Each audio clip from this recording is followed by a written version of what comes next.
Why is fall the only season that we have that has two different names, fall and autumn? Is this a random and dumb question? Yes, but let me explain. So the words fall and autumn was kind of just a deviation of how British and American English developed over time. Autumn is the older word and was common in England around the 14th century. And the root comes from the Latin word autumnus. And autumn came around to replace the even older word for that time of period, which was harvest.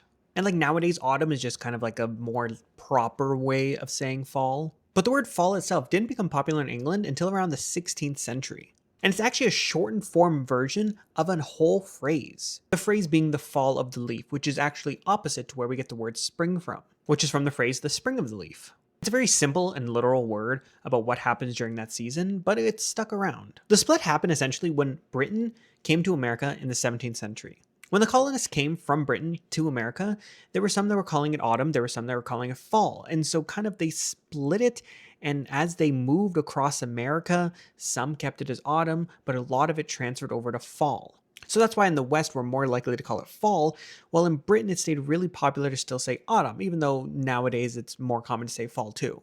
But to this day, we still interchangeably call it fall and autumn, while all the other seasons have one single name, which I think is pretty weird, and that's kind of cool.